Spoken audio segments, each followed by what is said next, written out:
All right, welcome. It's week 9. So we really are coming down to the very end of the course. We have this week, we have our exam 3. And then next week we have the final, and it's due by Tuesday here, midnight on Tuesday. So you got 2 exams basically this week. Sunday the exam 3, and Tuesday the final. Um, so like I said, this is week 9. Please take a moment and fill out the course evaluations when you get time. It should only take a couple minutes, but I've made that link available. Please give me some feedback about how you thought about this course. I know being online, it was definitely different than what many of us expected or would probably wanted. But please fill out the course evaluation. Like I said, this is week 9. We have the NTFS and share lab, and then a research project. One last research project. You won't do the lab though. So let me go into week 9 here.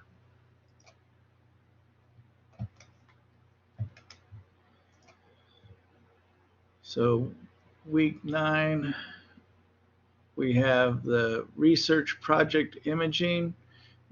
So you're going to research the SysPrep utility, the DISM utility, and the OSCDIMG utilities.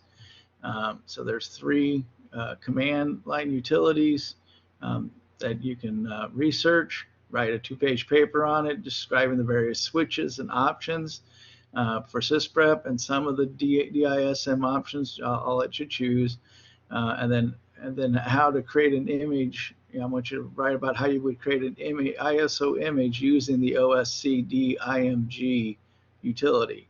And the paper must include a very detailed description on how to use the SysPrep/audit option, and how one would use this with DISM image capture option.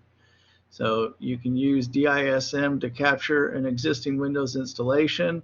You would use this with SysPrep, especially with the audit option, to install applications is a good way to do that, and then capture the image. And so then you can image machines that already have applications already installed.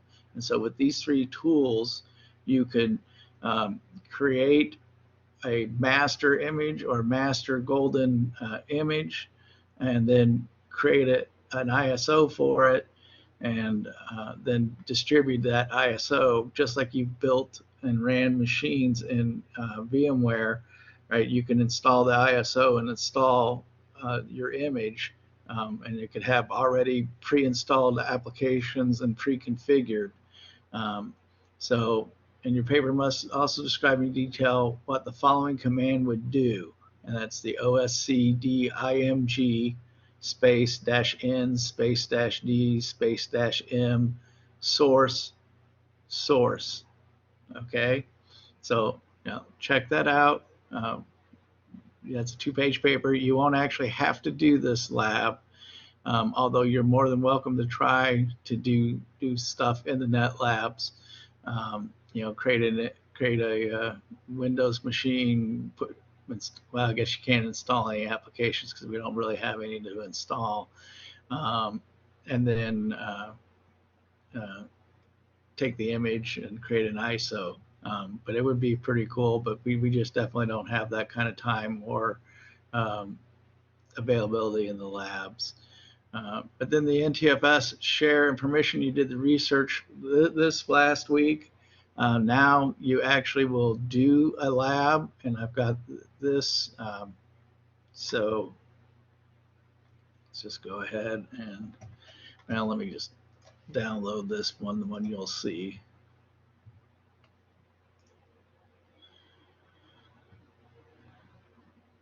So create 2 folders on your Active Directory lab machine, PCB, right? So this is not the workstation lab, it's in the Active Directory lab.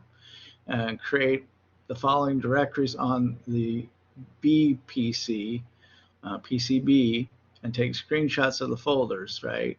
So create a folder named Dropbox and a folder named Collab. Then create the following local groups, take screenshots of the groups, project_42 and project_43. Then take screenshots of, create 2 users for each group and add them to the group. Take screenshots that the users are in the groups, and then 2 different users for each group for a total of 4 users. Yeah, so user 1, 2, 3, and 4, right? So 2 groups, 2 users, total of 4 users. So let's just do this. I'll go and manage.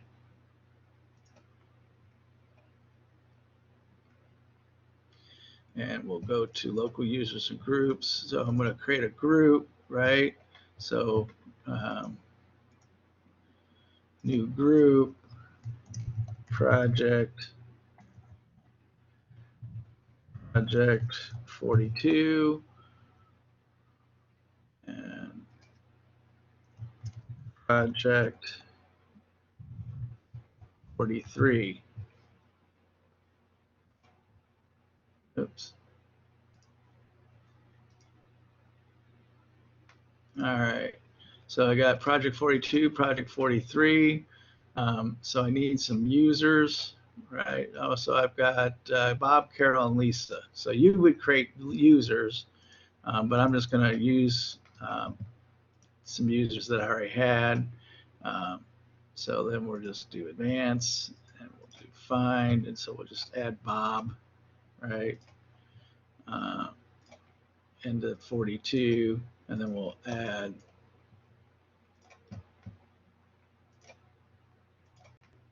Carol to 43. Okay, so so you create the project groups, create users, right? So you just come over here and do new user, right? User 1, put the passwords or whatever, right? Go ahead and do a password, password 1, password 1. Uncheck the must change password, otherwise you'll have to change the password. You can check the password never expires button, that's fine. You can give them a name if you want in the description, but you don't have to. So we got user 1, and so you create 4 users and then add 2 users to project 42 and 2 users to project 43. All right, so provide the group access to the following folders. So project 42, you give read, write, change to Collab and write to Dropbox. And project 43, you give write for Collab and Dropbox. So you go in here to the C drive, and we just create new folder, Collab, new folder,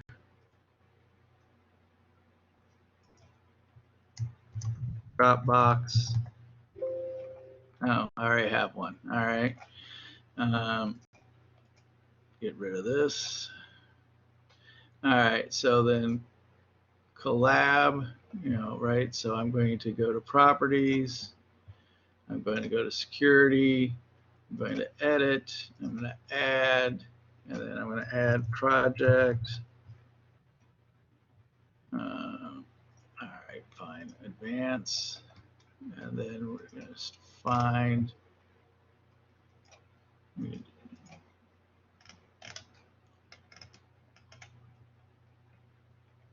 There's project 42, right? Say OK. Oop. And we'll just do again.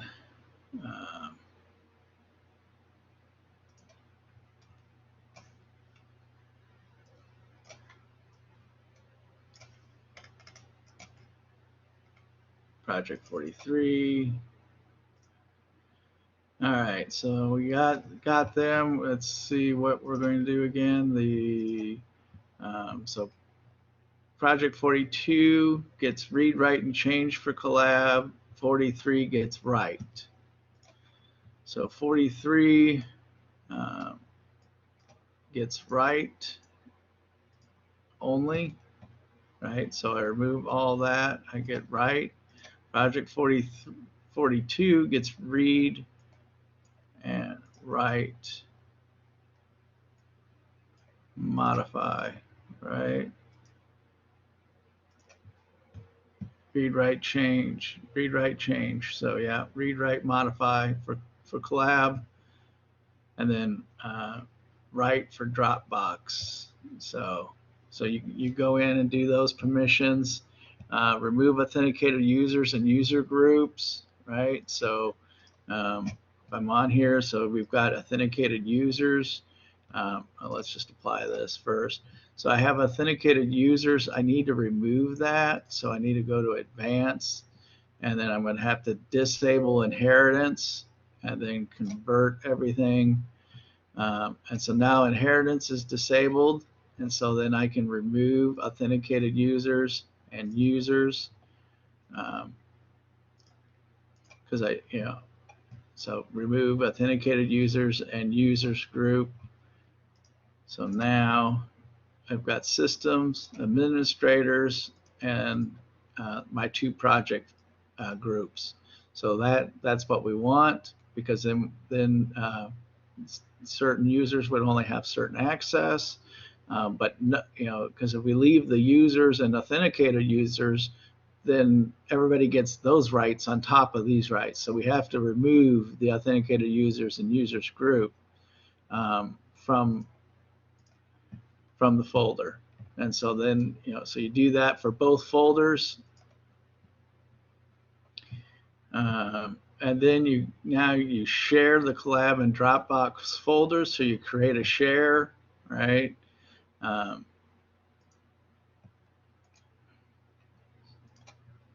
to properties, we can go to share, we can go to advanced sharing and share this folder, right? And then permissions, we remove everyone. And then we add project, actually, advance, find, project 42, say okay,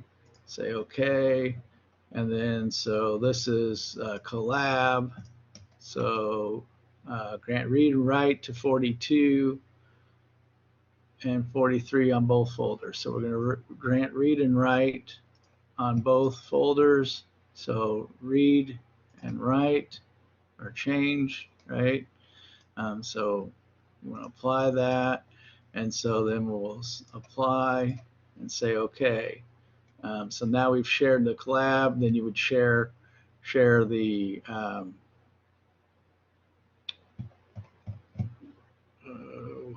what is the other folder? Dropbox.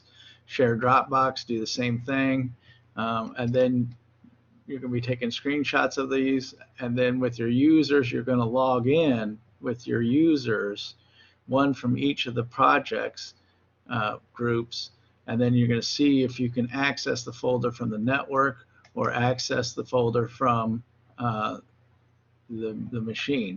So when you access the folder from Windows Explorer, right, this uses NTFS permissions, right? And so right now I don't have access unless I click my admin access. But I could also then go to the machine, right? And here's the collab folder and the Dropbox folders. This will take my share permissions, and so I don't have access to the share either. I do have for Dropbox. So if I go to Dropbox, sharing,